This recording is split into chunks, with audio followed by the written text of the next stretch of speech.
سورۃ الکہف۔ اللہ کے نام سے جو سراسر رحمت ہے، جس کی شفقت ابدی ہے۔ شکر اللہ ہی کے لیے ہے جس نے اپنے بندے پر یہ کتاب اتاری اور اس میں کوئی کج پیچ نہیں رکھا ہے، ہر لحاظ سے ٹھیک اور سیدھی، تاکہ جھٹلانے والوں کو وہ اس کی طرف سے ایک سخت عذاب سے آگاہ کر دے، اور ایمان لانے والوں کو جو نیک عمل کر رہے ہیں خوشخبری سنا دے کہ ان کے لیے بہت اچھا اجر ہے جس میں وہ ہمیشہ رہیں گے۔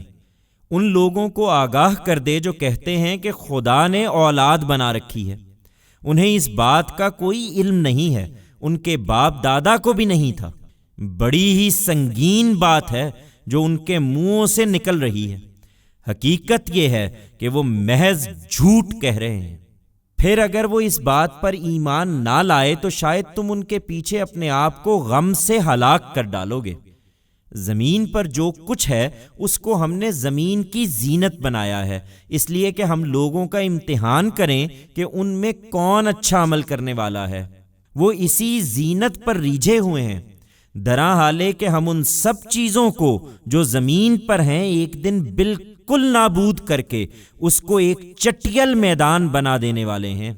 کیا تم سمجھتے ہو کہ غار اور رقیم والے ہماری نشانیوں میں سے بہت عجیب نشانی تھے؟ اس وقت جب ان نوجوانوں نے غار میں پناہ لی، پھر اپنے پروردگار سے دعا کی کہ اے ہمارے رب، ہم کو تو خاص اپنے پاس سے رحمت عطا فرما، اور ہمارے اس معاملے میں تو ہمارے لیے رہنمائی کا سامان کر دے۔ اس پر کئی برس کے لیے ہم نے اس غار میں ان کے کانوں پر تھپک دیا، پھر ہم نے ان کو اٹھایا تاکہ دیکھیں کہ دونوں گروہوں میں سے کس نے ان کے قیام کی مدت ٹھیک شمار کی ہے۔ ہم ان کی سرگزشت تمہیں ٹھیک ٹھیک سناتے ہیں۔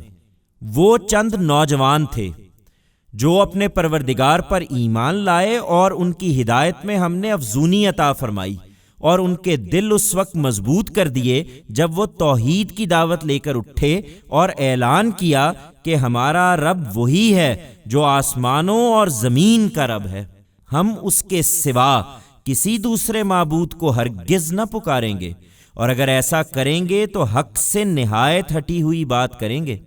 یہ ہماری قوم کے لوگ ہیں کہ انہوں نے اس کے سوا کچھ دوسرے معبود بنا رکھے ہیں، یہ ان کے حق میں کوئی واضح دلیل کیوں نہیں پیش کرتے؟ پھر ان سے بڑا ظالم کون ہوگا جو خدا پر جھوٹ باندھیں؟ وہ یہی دعوت دیتے رہے یہاں تک کہ لوگ ان کی جان کے درپے ہو گئے، تو بشارت ہوئی کہ جب تم ان سے اور ان کے معبودوں سے جنہیں وہ خدا کے سوا پوجتے ہیں الگ ہو گئے ہو تو جاؤ اور فلاں غار میں جا کر پناہ لو۔ تمہارا پروردگار اپنی رحمت کا دامن تمہارے لیے پھیلا دے گا، اور تمہارے اس معاملے میں جو کچھ تمہاری ضرورت ہے تم کو مہیا فرمائے گا۔ تم سورج کو دیکھتے کہ جب نکلتا ہے تو ان کے غار سے دائیں جانب کو بچا رہتا ہے، اور جب ڈوبتا ہے تو ان سے بائیں جانب کو کترا جاتا ہے، اور وہ اس کے صحن میں پڑے ہیں۔ یہ اللہ کی نشانیوں میں سے ہے۔ جس کو اللہ ہدایت دے وہی ہدایت پانے والا ہے، اور جس کو اللہ اپنے قانون کے مطابق گمراہی میں ڈال دے تو اس کے لیے تم کوئی مددگار، راہ بتانے والا نہ پاؤ گے۔ تم ان کو دیکھتے تو سمجھتے کہ جاگ رہے ہیں، حالانکہ وہ سو رہے تھے۔ ہم ان کو دائیں اور بائیں کروٹ دلواتے رہتے تھے، اور ان کا کتا دہلیز پر اپنے دونوں ہاتھ پھیلائے بیٹھا تھا۔ اگر تمہاری نظر کہیں ان پر پڑ جاتی تو ان سے تم الٹے پاؤں بھاگ کھڑے ہوتے، اور تمہارے اندر ان کی دہشت بیٹھ جاتی۔ ہم نے جس طرح اپنی قدرت سے انہیں سلایا تھا، اسی طرح ہم نے ان کو جگایا کہ اس کے نتیجے میں وہ آپس میں پوچھ گچھ کریں۔ ان میں سے ایک پوچھنے والے نے پوچھا، تم یہاں کتنی دیر ٹھہرے ہوگے؟ وہ بولے، ہم 1 دن یا 1 دن سے بھی کم ٹھہرے ہوں گے۔ بولے، تمہارا پروردگار ہی بہتر جانتا ہے کہ تم کتنی دیر ٹھہرے ہو۔ خیر، اپنے میں سے کسی کو اپنی یہ رقم دے کر شہر بھیجو، پھر وہ اچھی طرح دیکھے کہ پاکیزہ کھانا شہر کے کس حصے میں ملتا ہے، اور اس سے تمہارے لیے کچھ کھانا لے آئے۔ اسے چاہیے کہ وہ چپکے سے جائے اور کسی کو تمہاری خبر نہ ہونے دے۔ اس لیے کہ اگر وہ تمہاری خبر پا جائیں گے تو تمہیں سنسار کر دیں گے یا اپنے دین میں لوٹا لیں گے، اور ایسا ہوا تو تم کبھی فلاح نہ پاؤ گے۔ ہم نے اسی طرح اپنی قدرت سے لوگوں کو ان پر مطلع کر دیا تاکہ وہ جان لیں کہ اللہ کا وعدہ سچا ہے اور قیامت کے آنے میں کوئی شبہ نہیں ہے۔ ذرا خیال کرو، جب ان کے معاملے میں لوگ آپس میں بحث کر رہے تھے تو کچھ لوگوں نے کہا، ان کے غار پر ایک عمارت بنا دو اور زیادہ تفتیش نہ کرو، ان کا پروردگار ان کے حالات کو بہتر جانتا ہے۔ اس کے برخلاف جن لوگوں کی رائے ان کے معاملے میں غالب رہی، انہوں نے کہا، ہم تو ان کے غار پر ایک مسجد بنائیں گے۔ اب یہ لوگ کہیں گے کہ وہ 3 تھے اور چوتھا ان کا کتا تھا، اور ان میں سے کچھ کہیں گے کہ 5 تھے اور چھٹا ان کا کتا تھا، بالکل اٹکل پچو، اور کچھ کہیں گے کہ 7 تھے اور 8واں ان کا کتا تھا۔ کہہ دو، میرا پروردگار بہتر جانتا ہے کہ وہ کتنے تھے، ان کو تھوڑے ہی لوگ جانتے ہیں۔ چنانچہ اے پیغمبر، تم ان کے بارے میں بحث نہ کرو، الا یہ کہ ٹالنے کے لیے کچھ کہنا پڑے، اور نہ ان کے متعلق ان میں سے کسی سے پوچھو۔ اور دیکھو، کسی معاملے کے لیے یہ نہ کہا کرو کہ میں کل یہ کر دوں گا، تم کچھ نہیں کر سکتے، ہاں اس صورت میں کہ اللہ چاہے۔ اور جب تم بھول جاؤ تو فوراً اپنے پروردگار کو یاد کرو اور کہو، امید ہے کہ میرا پروردگار اس سے بھی کم مدت میں صحیح بات کی طرف میری رہنمائی فرما دے گا۔ اسی طرح کہیں گے کہ وہ اپنے غار میں 300 سال رہے اور 9 سال اس پر مزید بھی۔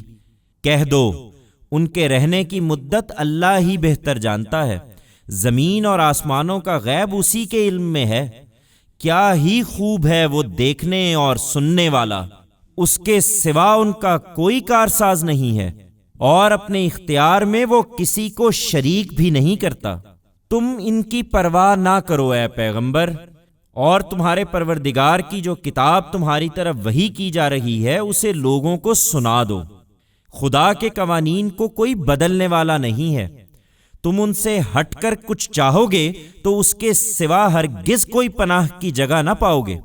تم اپنے آپ کو ان لوگوں کے ساتھ جمائے رکھو جو اپنے پروردگار کی رضا جوئی میں صبح و شام اس کو پکارتے ہیں۔ تمہاری آنکھیں دنیاوی زندگی کی رونق کی خاطر ان سے ہٹنے نہ پائیں، اور تم ان لوگوں کی بات پر دھیان نہ کرو جن کے دل ہم نے اپنی یاد سے غافل کر دیے ہیں، اور جو اپنی خواہشوں کے پیچھے پڑے ہیں، اور جن کا معاملہ حد سے گزر گیا ہے۔ ان سے کہو، تمہارے پروردگار کی طرف سے یہی حق ہے، سو جس کا جی چاہے ایمان لائے اور جس کا جی چاہے انکار کر دے۔ البتہ یاد رکھو کہ ہم نے ظالموں کے لیے ایسی آگ تیار کر رکھی ہے جس کے سراپردے ان کو اپنے گھیرے میں لے لیں گے۔ اگر وہ پانی کے لیے فریاد کریں گے تو ان کی فریاد رسی اس پانی سے کی جائے گی جو پگھلے ہوئے تانبے کی طرح ہوگا، وہ چہروں کو بھون ڈالے گا۔ کیا ہی برا پانی ہوگا اور کیا ہی برا ٹھکانہ۔ رہے وہ لوگ جو ایمان لائے اور انہوں نے نیک عمل کیے تو یقیناً ہم ان لوگوں کا اجر ضائع نہیں کریں گے جو اچھے طریقے سے عمل کریں۔ ان کے لیے ہمیشہ رہنے والے باغ ہوں گے، اس طرح کہ ان کے پاؤں تلے نہریں بہہ رہی ہوں گی۔ انہیں وہاں سونے کے کنگن پہنائے جائیں گے، وہ سندس اور استبرق کی سبز پوشاک پہنیں گے، تختوں پر ٹیک لگائے ہوئے اس میں بیٹھے ہوں گے۔ کیا ہی اچھا بدلہ ہے اور کیا ہی اچھا ٹھکانہ۔ تم ان کے سامنے ایک مثال بیان کرو۔ 2 شخص تھے، ان میں سے ایک کو ہم نے انگوروں کے 2 باغ دے رکھے تھے اور ان کے گردا گرد کھجوروں کے درخت لگا دیے تھے اور ان کے درمیان کھیتی کے کتے رکھ دیے تھے۔ دونوں باغ خوب پھل لاتے، اس میں کوئی کمی نہیں کرتے تھے، اور ان کے بیچ بیچ میں ہم نے ایک نہر دوڑا دی تھی۔ اس کے پھلوں کا موسم ہوا تو اس نے اپنے ساتھی سے بحث کرتے ہوئے کہا، میں تم سے مال میں بھی زیادہ ہوں اور میرا جتھا بھی زبردست ہے۔ وہ یہ باتیں کرتے ہوئے اپنے باغ میں داخل ہوا تو اپنی جان پر آفت ڈھا رہا تھا۔ اس نے کہا، میں نہیں سمجھتا کہ یہ کبھی برباد ہو جائے گا، اور میں نہیں سمجھتا کہ قیامت کبھی آئے گی۔ تاہم میں اگر اپنے پروردگار کی طرف لوٹایا بھی گیا تو جہاں لوٹ کر جاؤں گا اس سے بہتر جگہ ہی پاؤں گا۔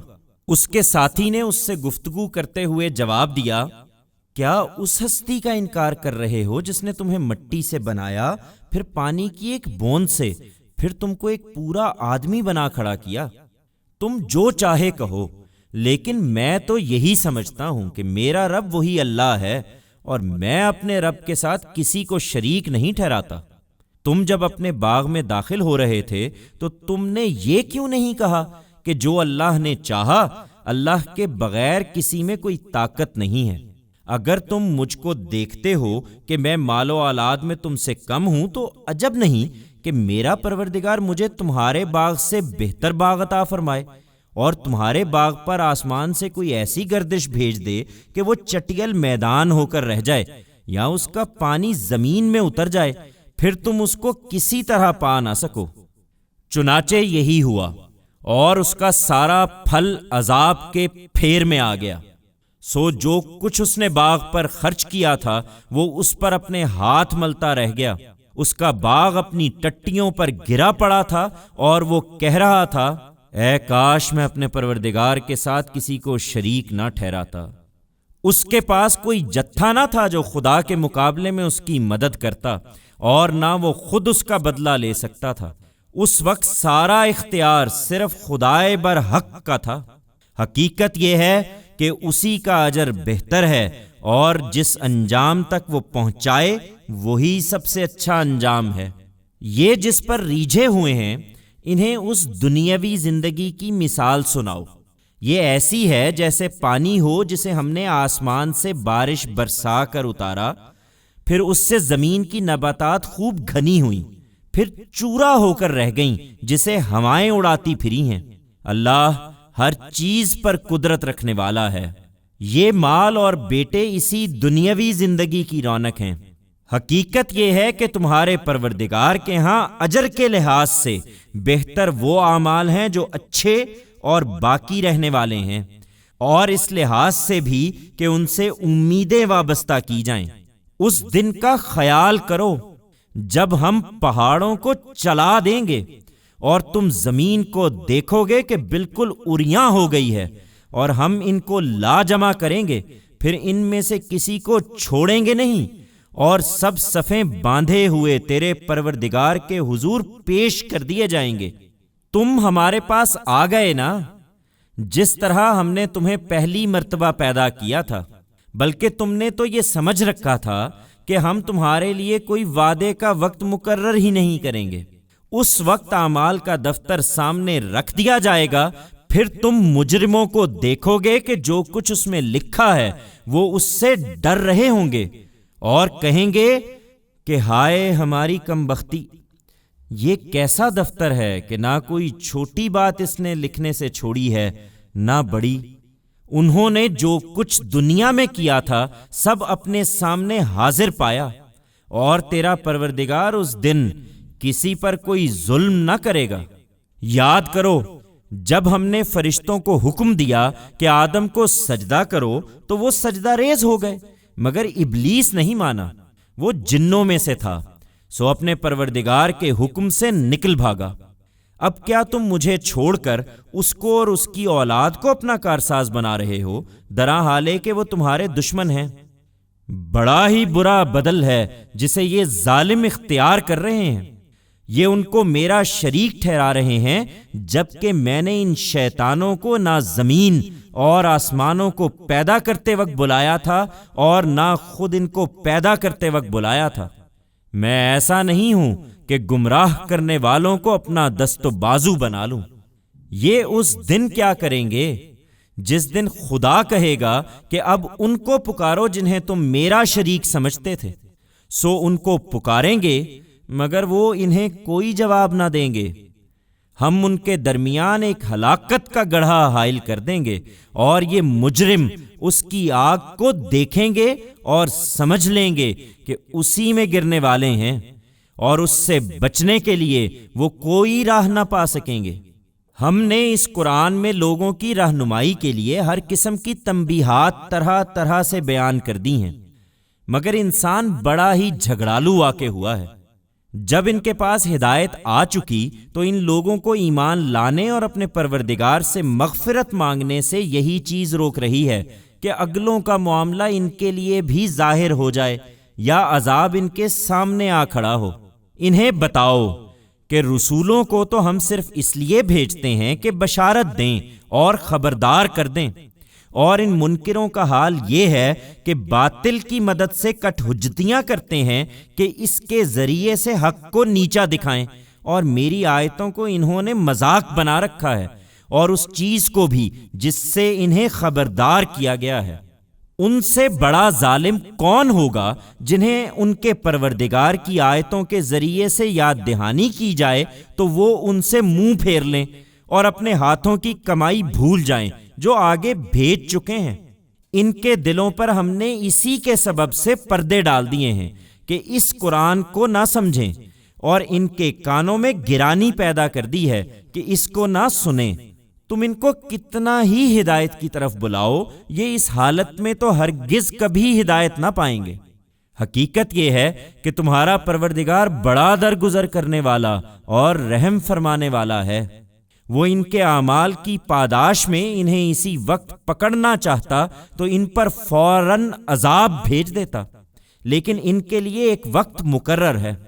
وہ جب آ جائے گا تو یہ اس کے مقابل میں کوئی پناہ کی جگہ نہ پائیں گے۔ یہ بستیاں تمہارے سامنے ہیں۔ جب ان کے لوگ ظالم ہو گئے تو ہم نے انہیں ہلاک کر دیا، اور ان کی ہلاکت کے لیے بھی ہم نے ایک وقت مقرر کر رکھا تھا۔ ان کے مقابل میں صبر کرو اے پیغمبر، اور اس کے لیے وہ واقعہ سامنے رکھو جب موسیٰ نے اپنے شاگرد سے کہا کہ میں چلتا رہوں گا یہاں تک کہ 2 دریاؤں کے ملنے کی جگہ پر پہنچ جاؤں، یا اسی طرح سال ہا سال چلتا رہوں۔ سو جب وہ دریاؤں کے ملنے کی جگہ پر پہنچے تو اپنے ناشتے کی بھنی ہوئی مچھلی بھول گئے، اور اس نے دریا میں سرنگ لگا کر اپنی راہ لی۔ پھر جب آگے بڑھے تو موسیٰ نے اپنے شاگرد سے کہا کہ اب ہمارا کھانا لاؤ، ہمارے اس سفر سے تو ہم کو بڑی تکان ہو گئی۔ شاگرد نے کہا کیا عرض کروں، جب ہم اس چٹان کے پاس ٹھہرے ہوئے تھے تو اس وقت مجھے مچھلی کا خیال نہیں رہا، اور یہ شیطان ہی تھا جس نے مجھے غافل کر دیا کہ میں اسے یاد رکھوں، اور اس نے عجیب طریقے سے دریا میں اپنی راہ تلاش کر لی۔ موسیٰ نے کہا یہی تو وہ جگہ ہے جو ہم ڈھونڈ رہے تھے۔ چنانچہ وہ اپنے نقش قدم دیکھتے ہوئے لوٹے تو ہمارے بندوں میں سے ایک بندے کو وہاں پایا جسے ہم نے خاص اپنی رحمت سے نوازا تھا، اور اپنے پاس سے اس کو ایک خاص علم عطا فرمایا تھا۔ موسیٰ نے اس سے درخواست کی کہ آپ مجھے اجازت دیں تو میں اس شرط پر آپ کے ساتھ رہوں کہ جو علم آپ کو عطا ہوا ہے آپ اس میں سے کچھ مجھے بھی سکھائیں گے۔ اس نے جواب دیا تم میرے ساتھ صبر نہیں کر سکو گے، اور جو چیز تمہارے دائرہ علم سے باہر ہوگی آخر تم اس پر صبر کر بھی کس طرح سکتے ہو؟ موسیٰ نے کہا انشاءاللہ آپ مجھے صابر پائیں گے، اور میں کسی معاملے میں آپ کی نافرمانی نہ کروں گا۔ اس نے کہا پھر اگر میرے ساتھ رہنا ہے تو مجھ سے کوئی بات نہ پوچھنا جب تک میں خود تم سے اس کا ذکر نہ کروں۔ بالآخر وہ دونوں چل پڑے، یہاں تک کہ جب ایک جگہ کشتی میں سوار ہوئے تو اس شخص نے کشتی میں چھید کر دیا۔ موسیٰ نے کہا آپ نے اس میں چھید کر دیا تاکہ سب کشتی والوں کو ڈبو دے؟ یہ تو آپ نے بڑی ہی عجیب حرکت کر ڈالی ہے۔ اس نے کہا میں نے کہا نہیں تھا کہ تم میرے ساتھ صبر نہیں کر سکو گے۔ موسیٰ نے کہا میں جس چیز کو بھول گیا اس پر میری گرفت نہ کیجیے، اور میرے معاملے میں مجھ پر زیادہ سختی نہ فرمائیے۔ پھر دونوں چلے، یہاں تک کہ جب راستے میں ایک لڑکے سے ملاقات ہوئی تو اس نے لڑکے کو قتل کر ڈالا۔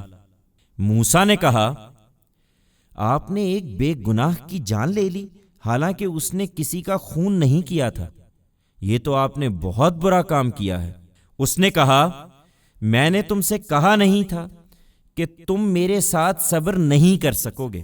موسیٰ نے کہا اس کے بعد اگر میں آپ سے کچھ پوچھوں تو آپ مجھے ساتھ نہ رکھیں، آپ میری طرف سے حد عذر کو پہنچ گئے۔ اس پر دونوں آگے بڑھے، یہاں تک کہ جب ایک بستی والوں کے پاس پہنچے تو وہاں کے لوگوں سے کھانا کھلانے کو کہا، مگر انہوں نے ان کی میزبانی سے انکار کر دیا۔ پھر انہوں نے وہاں ایک دیوار دیکھی جو گرا چاہتی تھی، تو اس نے وہ دیوار کھڑی کر دی۔ موسیٰ نے کہا، اگر آپ چاہتے تو اس پر مزدوری لے سکتے تھے۔ اس نے کہا، اب یہ میرے اور تمہارے درمیان جدائی ہے۔ میں ابھی ان باتوں کی حقیقت تمہیں بتاتا ہوں جن پر تم صبر نہیں کر سکے ہو۔ اس کشتی کا معاملہ یہ ہے کہ وہ چند مسکینوں کی تھی جو دریا میں محنت مزدوری کرتے تھے، سو میں نے چاہا کہ اسے عیب دار کر دوں، اس لیے کہ ان کے آگے ایک بادشاہ تھا جو ہر کشتی کو زبردستی چھین رہا تھا۔ رہا لڑکا تو اس کے ماں باپ دونوں ایمان والے تھے، سو ہمیں اندیشہ ہوا کہ کہیں وہ بڑا ہو کر اپنی سرکشی اور کفر سے ان کو تنگ نہ کرے، سو ہم نے چاہا کہ ان کا پروردگار انہیں اس کی جگہ ایسی اولاد دے جو پاکیزگی میں اس سے بہتر اور شفقت و محبت میں اس سے بڑھ کر ہو۔ اور دیوار کا معاملہ یہ ہے کہ وہ شہر کے 2 یتیم لڑکوں کی تھی۔ اس کے نیچے ان کا دفینہ تھا اور ان کا باپ ایک نیک آدمی تھا۔ یہ دفینہ اسی نے رکھا تھا، سو تیرے پروردگار نے چاہا کہ وہ اپنی جوانی کو پہنچیں اور اپنا دفینہ خود نکالیں۔ یہ تیرے پروردگار کی عنایت سے ہوا، اور یہ جو کچھ میں نے کیا ہے اپنی رائے سے نہیں کیا ہے۔ یہ ہے ان باتوں کی حقیقت جن پر تم صبر نہیں کر سکے ہو۔ وہ تم سے ذوالقرنین کے بارے میں بھی پوچھ رہے ہیں، ان سے کہو میں اس کا کچھ تذکرہ ابھی تمہیں سناتا ہوں۔ ہم نے اس کو زمین میں اقتدار عطا فرمایا تھا اور اس کو ہر قسم کے اسباب و وسائل بخشے تھے۔ پھر اس نے ایک مرتبہ ایک مہم کا سامان کیا، یہاں تک کہ جب وہ سورج کے غروب ہونے کی جگہ تک پہنچا تو اس نے سورج کو دیکھا کہ ایک سیاہ کیچڑ کے چشمے میں ڈوب رہا ہے، اور اس کے پاس اسے ایک قوم ملی۔ ہم نے کہا، اے ذوالقرنین، یہ تیرے اختیار میں ہیں کہ چاہو تو انہیں سزا دو اور چاہو تو ان کے بارے میں حسن سلوک کا رویہ اختیار کرو۔ اس نے کہا، جو ان میں سے ظلم کرے گا ہم اس کو سزا دیں گے۔ پھر وہ اپنے پروردگار کی طرف لوٹایا جائے گا تو وہ بھی اس کو سخت سزا دے گا۔ اس کے برخلاف جو ایمان لائے گا اور اچھا عمل کرے گا، اس کے بدلے میں اس کے پروردگار کے پاس بھی بھلائی ہے، اور ہم بھی اس کے ساتھ اپنا معاملہ آسان کریں گے۔ پھر اس نے ایک دوسری مہم کا سامان کیا، یہاں تک کہ جب وہ طلوع آفتاب کی جگہ تک پہنچا تو اس کو دیکھا کہ وہ ایک ایسی قوم پر طلوع ہو رہا ہے جن کے لیے ہم نے آفتاب کے ادھر کوئی آڑ نہیں رکھی تھی۔ یہ اسی طرح ہوا، اور جو کچھ ذوالقرنین کے پاس تھا اسے ہم خوب جانتے تھے۔ اس نے پھر ایک اور مہم کا سامان کیا، یہاں تک کہ جب 2 پہاڑوں کے درمیان ایک درے تک پہنچا تو ان کے اس طرف اس کو ایسے لوگ ملے جو کوئی بات سمجھ نہیں پاتے تھے۔ انہوں نے درخواست کی کہ اے ذوالقرنین، یاجوج اور ماجوج اس سرزمین میں فساد پھیلاتے ہیں، تو کیا یہ ہو سکتا ہے کہ ہم آپ کے لیے اخراجات کا بندوبست کریں اور آپ ہمارے اور ان کے درمیان کوئی روک بنا دیں؟ اس نے جواب دیا کہ جو کچھ میرے پروردگار نے میرے اختیار میں دے رکھا ہے وہی بہت ہے۔ تم البتہ ہاتھ پاؤں سے میری مدد کرو، میں تمہارے اور ان کے درمیان ایک دیوار کھڑی کیے دیتا ہوں۔ مجھے لوہے کی سلیں لا دو۔ چنانچہ وہ فراہم کر دی گئیں، یہاں تک کہ جب اس نے دونوں پہاڑوں کے درمیان خلا کو پاٹ دیا تو کہا کہ دھنکو، حتیٰ کہ جب اس کو آگ کر دیا تو حکم دیا کہ لاؤ، اب میں اس پر پگھلا ہوا تانبا انڈیل دوں۔ سو یہ ایسی دیوار بن گئی کہ یاجوج و ماجوج اب نہ اس پر چڑھ سکتے تھے نہ اس میں نقب لگا سکتے تھے۔ ذوالقرنین نے کہا، یہ میرے پروردگار کی رحمت ہے، پھر جب میرے پروردگار کے وعدے کا ظہور ہوگا تو وہ اس کو ڈھا کر برابر کر دے گا، اور میرے پروردگار کا وعدہ برحق ہے۔ اس دن ہم لوگوں کو چھوڑ دیں گے کہ ایک دوسرے سے موجوں کی طرح ٹکرا رہے ہوں گے، اور سور پھونکا جائے گا، اور اس طرح ہم ان سب کو اکٹھا کر لیں گے۔ اس دن ہم دوزخ کو ان منکروں کے سامنے پیش کریں گے جن کی آنکھوں پر میری یاد دہانی سے پردہ پڑا رہا اور وہ سننے کی تاب نہیں لاتے تھے۔ پھر کیا یہ منکرین اس خیال میں ہیں کہ میرے بندوں کو یہ میرے سوا اپنا کارساز بنا لیں؟ یہ محض خوش فہمی ہے۔ ایسے منکروں کی مہمانی کے لیے ہم نے جہنم تیار کر رکھی ہے۔ ان سے کہو، کیا ہم تمہیں بتائیں کہ اپنے اعمال کے لحاظ سے سب سے زیادہ خسارے میں کون ہیں؟ وہ لوگ جن کی تمام سعی و جہد دنیا کی زندگی میں اکارت ہو گئی اور وہ اسی خیال میں رہے کہ وہ بہت اچھا کام کر رہے ہیں۔ یہی لوگ ہیں جنہوں نے اپنے پروردگار کی آیات اور اس سے ملاقات کا انکار کیا، سو ان کے اعمال ضائع ہوئے۔ اب قیامت کے دن ہم ان کو کوئی وزن نہ دیں گے، ان کا بدلہ یہی جہنم ہے، اس لیے کہ انہوں نے انکار کیا اور میری آیتوں اور میرے رسولوں کا مذاق اڑایا ہے۔ البتہ جو ایمان لائے اور انہوں نے اچھے عمل کیے ہیں، ان کے لیے فردوس کے باغوں کی مہمانی ہے، وہ اس میں ہمیشہ رہیں گے، وہاں سے کبھی اٹھنا نہ چاہیں گے۔ یہ نشانیاں مانگتے ہیں، انہیں بتاؤ اے پیغمبر کہ میرے پروردگار کی نشانیوں کو لکھنے کے لیے اگر سمندر روشنائی بن جائے تو سمندر ختم ہو جائے اس سے پہلے کہ میرے پروردگار کی نشانیاں ختم ہوں، اگرچہ ہم اس کے ساتھ اسی کے مانند اور سمندر ملا دیں۔ ان سے کہو، تم کس سے نشانیاں مانگتے ہو؟